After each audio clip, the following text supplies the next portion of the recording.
teka lang mga kabatang helmet. Doon sa mga nagsasabi, Bidyo Kapar, kasi may nag-comment. Kasi may nag-comment na para daw fair, ilabas din daw natin kung bakit daw nasabi ni Mr. Erwin Tulfo yun kay VP Lenny.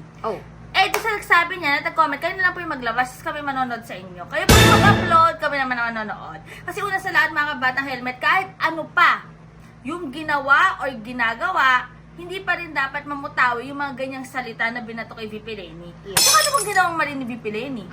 Diba? At vice president siya nung time na yon, pero binato ng mga ganong pananalita. Tama ba yon?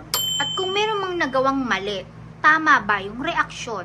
O, diba? At saka, bakit kailangan i-justify yung mga ganong salita? O, diba? Kaya, doon sa nag-comment na yan, ikaw lang maglabas para kami naman manood. Okay? Diba?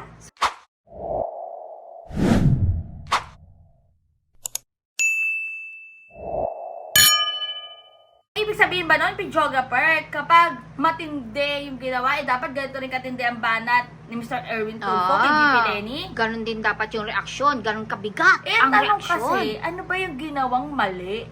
Parang wala naman di ba? Kahit na may ginawang mali, mali pa rin yung reaksyon. Yung reaction kasi, tama ba yun sabihin ng bobo, lutang, tanga, may mura pa. Overkill na yun. Sobra-sobra na. Kung sa Dota, double kill. Ayun ba yun? Diba? Pero double kill. Yung ganon. Diba? Sa ML, ano naman? First blood. Pero ito muna mga kabata helmet. Balik tayo sa lokal. Natatandaan nyo ba yan yung post ni Mr. Joaquin Dumagoso? Ang anak ni Mr. Isko Moreno. Tumatakbo nga pala yan mga kabata helmet sa Maynila, sa District 1 ng Maynila bilang councilor. Yes! Mr. Joaquin Dumagoso na anak ni Mr. Isko Moreno ay tumatakbo pong councilor sa District 1 sa Maynila sa amin. Political dynasty. Yes. Oo nga no. Dalawa na sila. Kung sakali makapasok ulit si Mr. Isko Moreno at makapasok ang anak niya, political dynasty na yun. Family business. Susweldohan nyo yan. Dalawa pa lang sa sweldohan natin galing sa mga taxes natin, mga Kaya batang kumayod kayong mabuti. Yung mga batang helmet, yung post nga ni Mr. Joaquin Dumagoso that time, during the 2022 election, ang pinost lang naman niya is #withdraw Lenny. Kung ano yung sinabi ng tatay niya. Pero, sinagot naman din niya yung tanungan dito sa interview na to. Sabi nga ng mga kasama mo sa campaign team, you were recently heavily bashed on Instagram because you used the hashtag withdraw Lenny and unite under Unite for Isko. Isko and switch to Isko. Okay naman yung pag-artista at pag-kampanya. And the bashing, di ko naman talaga pinapansin. Kasi unang-una nakaka-down yun. Kasi marami nagsasabi na ganito, hindi rinod ng press con, hindi nila nakuha yung message na sinabi ni Papa. And so I just don't mind it at all. Kahit konting sakit, okay lang. Kasi at least nakita ko kung sino talaga yung mga kaibigan ko. Kasi nag-like din sila eh. Parang, okay, mabait sila. Now I'm happy. You're still human. Ano yung word niya? Masakit. Masakit syempre. So kayo, Mayor, are you concerned na nangyayari yan sa 20-year-old son niyo na, I mean, it must hurt. That's the very concern of the word that you use kanina, yung being protective. Kaya hanggat maaari talaga, inilalayo ko sila. Pero at least at this age now, I wanted to do it. So, What made you want to do it? I mean, it's a very risky thing to do lalo na you have a showbiz career. Parang wala naman sa akin yung showbiz career ko connected to the campaign. Because a lot of artistas campaign, di ba? And they still work because our artistry is different from the public's public health, public governance. It's different. It's a different industry. Although you might say that they're connected in a way na marketing, ganon. Sa akin, I like doing my art. Acting, dancing. That's separate from what our goal is, what my goal is for Papa. I want him to become the Pangulo, President. So, wala sa akin yun. I just want to be of help. I have a platform, I'll use it. Ay, mga batang helmet. Nag-post lang naman siya, diba? Pero, kung ako ang tatanungin nyo, kung iboboto ko ba yan sa Maynila, syempre, hindi!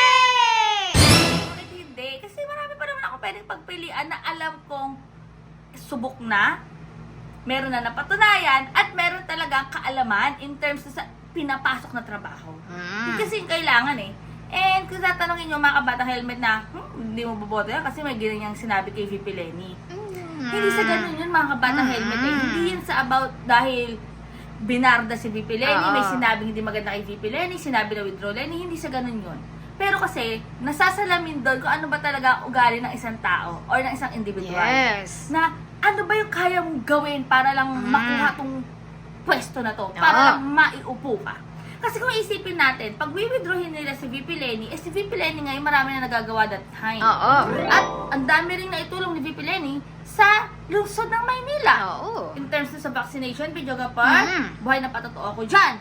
Pero, para mag-request ka ng withdraw Lenny, at dahil nga sinabi mo na dahil sabi ng tatay mo at pinaprotektahan mo ang tatay mo kasi syempre gusto mo maging angulo ang tatay mo. Di ba mga kabatang helmet, may mga sarili-sarili naman tayong isip at kung nasa tamang gulang ka na, dapat alam mo na ang tama at hindi. Ay, videographer yung 2022 election, marami din akong mga nabasa ng mga anak ng mga politiko na hindi sila sumunod doon sa mga banat ng mga magulang nila. Na Lenny pala sila. Kahit yung mga magulang nila, iba yung sinusuportahan, sila Lenny. Kasi may nag-open letter pa nga eh. Na isang anak ng politiko nga na bakit si Lenny ang gusto niya suportahan? At parang iya siya, bakit yung pinipili ng magulang niya, eto, yung politiko na to. Diba? Kaya may mga sarili-sarili tayong utak. So ngayon mga bata helmet ngayong 2025, may sarili-sarili tayong utak para mamili kung sino dapat na pasweldohin natin. Na magtatrabaho talaga. Kasi mga kabatang helmet, mas pipiliin ko na yung wala talagang kamag-anak.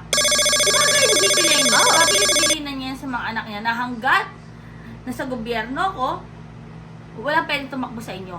Isa Gusto lang. nyo, hindi siya tatakbo, o doon kayo tumakbo. Diba?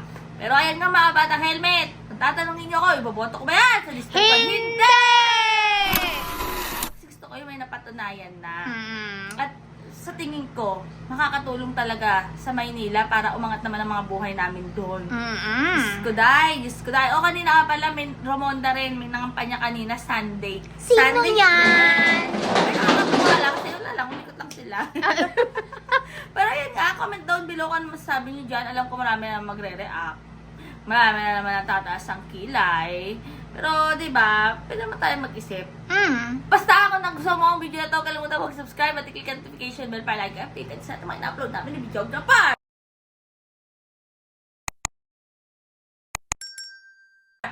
Videographer! Di sila nagja-justify kung bakit yun daw sinagot ni Mr. Erwin Tulfo kay VP Lenny. Ito lang masasabi ko dyan. Kahit ano pa ang ginawa or nagawa, hindi pa rin tama yung mga namutawis sa BP. Kasi masyado siyang nakaka-degrade, masyadong nakakabastos. Una sa lahat, Vice President pa rin si VP Lenny nung time na yun, nung binanat yun sa kanya. Diba? Kung ikaw kaya ganun ano kaya mararamdaman mo? Basta stay happy, stay healthy, and stay safe tayo as always. Sabi ko sa buhay na ganun, tinambok yung keep getting better everyday. God bless everyone. Bye! Uy, taka lang. May ilalabas tayong vlog. May sinabi na naman about sa mga nurses. Huwag niyong iboto yan. Huwag niyong iboto yan. Hala! Kung sino man yan, abangan yan sa next vlog natin. Hala!